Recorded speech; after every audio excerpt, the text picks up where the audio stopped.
year, you started Judy Ann's Kitchen again. Dami nating projects together. How do you balance? I don't know. Hindi. Alam mo, sa totoo, kapag gusto mo kasi yung ginagawa mo, lahat ng ginagawa ko sa buhay ko ngayon, gusto ko, mahal ko, may passion at buong buo yung trabaho binibigay ko. Hindi ako nakakaramdam ng pagod. More so, there's time management. Importante yung time management and yung support mo with your partner. Siyempre, sisiguraduhin mo you spend time with your kids, each one of them, kasi ang mga anak namin, 5 years apart ang pagitan ng bawat isa sa kanila. So, iba-iba talaga sila ng level ng pag-iisip, iba-iba na sila ng mga problema sa buhay.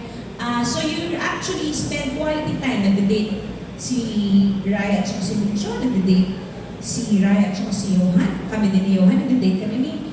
Those are memories na hindi mo mabibili sa Toy Kingdom, na kahit na hindi mo din mabibili sa mga apps, hindi sila online. It's a memory that you create with your family na hindi mananakaw. So napaka-importante sa akin. Kaya importante rin sa akin na properly scheduled ang bawat trabaho ko. Meron ako at least pahinga na isang araw in between of my working days kasi kailangan ko i-reset yung sarili ko at the same time makapagbigay ako ng oras sa pamilya ko, sa mga anak ko. Sorry, madaldal po talaga ako. Antayin nyo, kapag naka-wine ako, mas madaldal ako. Pero I make it a point, pag may pasok, I make it a point, ako yung gigising sa kanila, ako yung gagawa ng pagkain nila sa umaga, sasabayan ko sila sa almusal, ihahatid ko sila sa first days of school nila. I make little notes sa mga baon nila. Same goes with my husband. Lalagyan ko rin siya ng notes.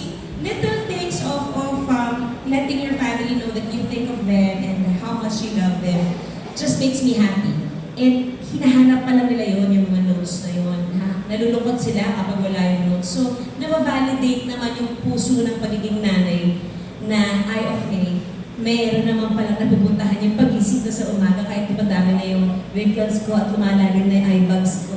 Okay lang naman, basta para sa pamilya, gagawin mo talaga. And it's a fun bonding activity na kailangan kong i-instill sa kanila because those are the things na ipapass din nila pag nagkaroon sila ng pamilya nila. Pero sa atin, hindi pa naman, di ba? Thank you for